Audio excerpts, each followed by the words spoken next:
February 1971. Washington, D.C. was blanketed in a light dusting of snow, the kind that makes the monuments glow with an almost ethereal light. Inside the Russell Senate office building, however, the atmosphere was anything but serene. The Senate Subcommittee on Progressive Taxation had convened a special hearing, ostensibly to discuss the financial implications of professional boxing.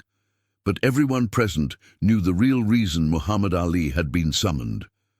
3 years had passed since Ali had been stripped of his heavyweight title for refusing induction into the armed forces. 3 years of exile from the sport that had made him famous. 3 years of speaking at colleges, of financial hardship, of being vilified in the press as unpatriotic. But on this cold winter morning, Ali wasn't just fighting for his career. He was fighting for something far more fundamental. If this story has already made you feel something, no matter how small, don't leave without giving back. Comment and tell me where you're watching this video from, and subscribe to the channel. Senator William Fulbright of Arkansas, chairman of the subcommittee, a man known for his progressive views on civil rights, but also for his political pragmatism, watched with narrowed eyes as Ali entered the chamber.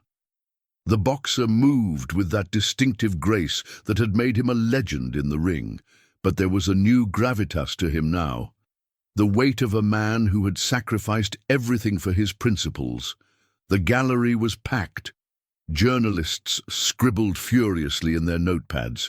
Television cameras whirred softly in the background. Ali took his seat at the witness table, adjusting his immaculately tailored suit, navy blue, with a subtle pinstripe, his tie knotted with precision. To his left sat his attorney. To his right, an empty chair that seemed to emphasize his isolation. "Mr. Clay," began Senator Strom Thurmond of South Carolina, deliberately using Ali's birth name rather than his chosen Muslim name. A small but pointed act of disrespect that didn't go unnoticed by anyone in the room. "My name is Muhammad Ali," the boxer interrupted, his voice calm but firm. Thurmond's face tightened. "You changed your name to avoid military service, did you not?" The question hung in the air, dripping with accusation. Ali leaned slightly forward, his eyes never leaving the senator's face. "I changed my name because I accepted Islam. I refused induction because my religion forbids me to participate in wars that take the lives of other Muslims. I have no personal quarrel with those Viet Cong." The chamber fell silent. The first skirmish had been engaged, and everyone present knew that this was merely the opening round. Senator Thurmond shuffled his papers, visibly irritated by Ali's calm defiance. At 68 years old, Thurmond was a veteran of political combat, infamous for his 24-hour filibuster against the Civil Rights Act of 1957. He was not accustomed to being challenged, especially not by a young black man. You've enjoyed the freedoms of this country," Thurmond continued, his southern drawl more pronounced now. "You've made millions of dollars because of the opportunities America has given you. Don't you think you owe something back to your country?" The room tensed. This was the question that had been thrown at Ali countless times over the past 3 years. His answer had cost him his title, millions in earnings, and nearly 4 years of his prime fighting career. But instead of the defensive response many expected, Ali smiled, not his usual playful grin, but something more knowing, more profound. "Senator," Ali began, his voice resonating through the chamber, "which country? The United States of America, where I was born, or the United States of America that has 15 million black citizens who are treated like second-class citizens every day? Which America should I be grateful to? The one that allows me to make money by entertaining people with my fists, or the one that denies black children equal education, that keeps black families trapped in poverty, that beats and jails black men who asked for nothing more than their God-given rights as human beings?" The gallery erupted in murmurs. Journalists' pens raced across paper. Senator Fulbright leaned forward, suddenly more attentive. But it was what Ali said next that truly electrified the room. "I ain't got no quarrel with them Viet Cong. No Viet Cong ever called me nigger. The real enemy of my people isn't in some foreign land. They're right here at home." The word, that ugly, hateful word, seemed to physically strike the white senators like a blow. Several flinched visibly. The rawness of it, spoken aloud in these hallowed chambers, forced everyone present to confront the reality of American racism in a way that more polite terminology could not. Senator Thurman's face flushed crimson. "That kind of talk is precisely why—" "Why what, Senator?" Ali interrupted, his voice still measured but carrying an unmistakable intensity. "Why you don't want me to speak? Because I tell the truth about what it means to be black in America. I was the heavyweight champion of the world. I had gold medals and money and fame, but when I go into certain restaurants, they still won't serve me. When I tried to buy a house in certain neighborhoods, they wouldn't sell to me. When I travel through certain towns, I still have to worry about being pulled over or worse, just because of the color of my skin."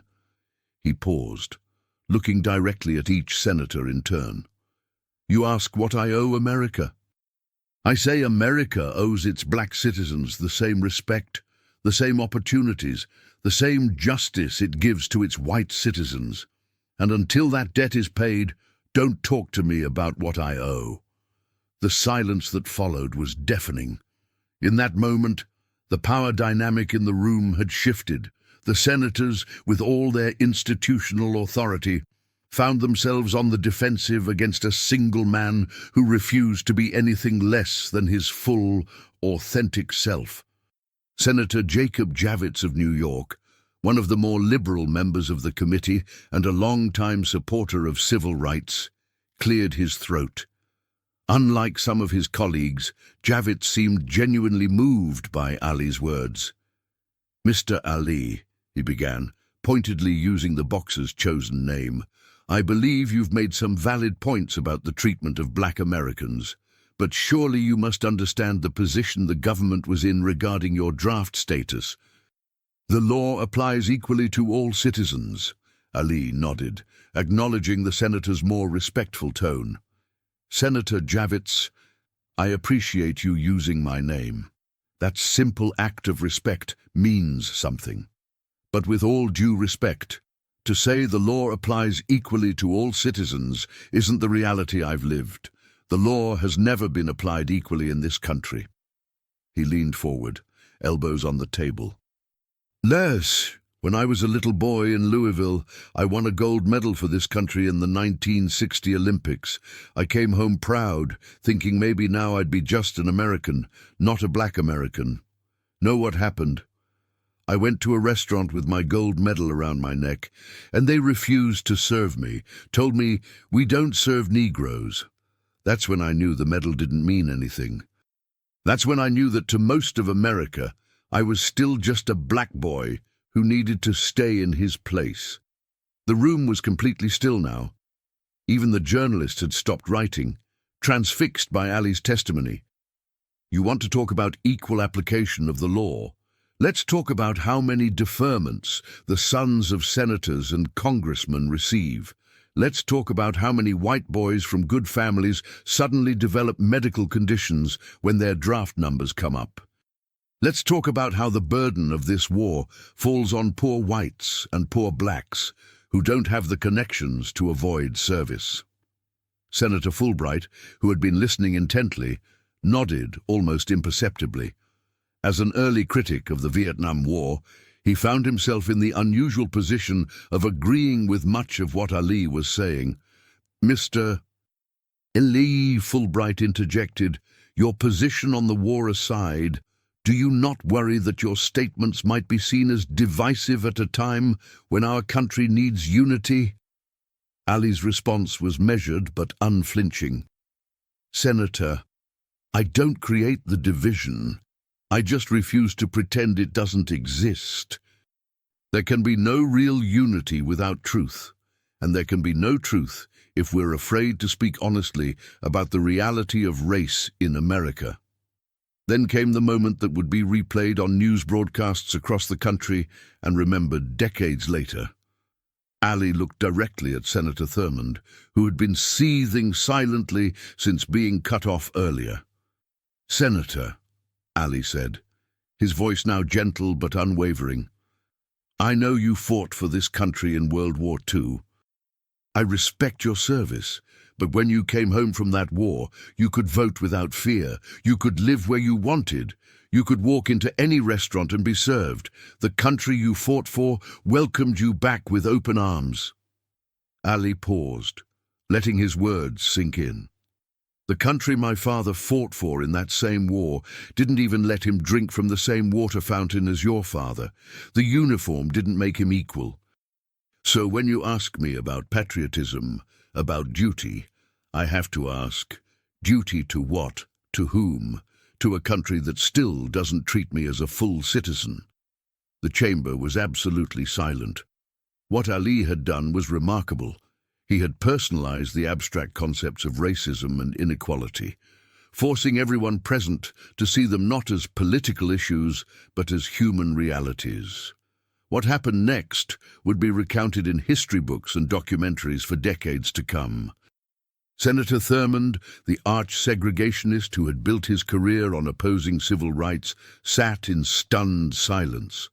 Then, in a moment that seemed to defy the natural order of Washington politics, he removed his glasses, rubbed the bridge of his nose, and spoke in a voice that had lost its earlier hostility. "Mr. Ali," he said, stumbling slightly over the name, "while I disagree with many of your views, I cannot question your sincerity or your courage. Few men would sacrifice what you have for their principles." The admission, small as it was, sent shockwaves through the chamber. Journalists nearly dropped their pens in astonishment. Here was Strom Thurmond, of all people, offering a measure of respect to Muhammad Ali.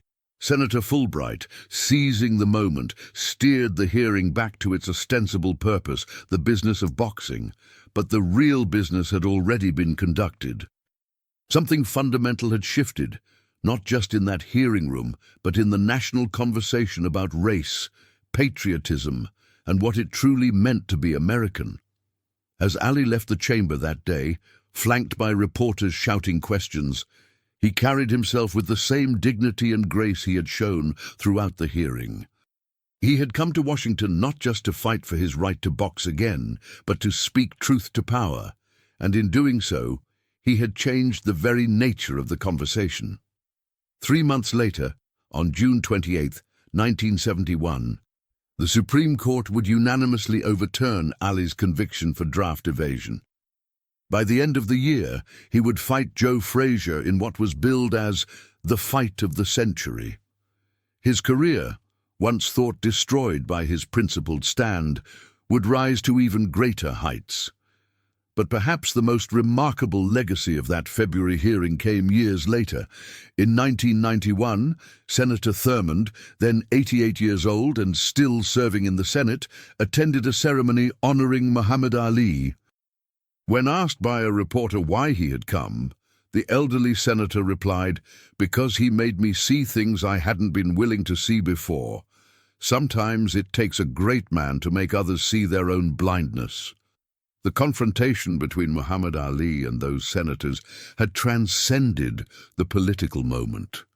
It had become something more profound, a testament to the power of one individual's moral courage to challenge an entire system, to speak uncomfortable truths, and to do so with such dignity and eloquence that even his staunchest opponents could not help but listen. In the decades that followed, as America continued its long, unfinished journey toward racial justice, the words Ali spoke that day would be remembered not just for their boldness, but for their fundamental humanity. A reminder that behind every political debate about race and equality are real human beings with real lives, real suffering, and real dignity. And in the end, That was Muhammad Ali's greatest victory, not in the boxing ring but in that Senate chamber where, armed with nothing but his voice and his unwavering conviction, he had changed not just the room but the national conscience. If you've made it this far and felt every word, don't leave without subscribing. I tell these stories with my heart on my sleeve to reach people like you, who feel, who get emotional, who truly live. If this touched you deeply, give back, comment, subscribe, come be part of this family with me until the next video.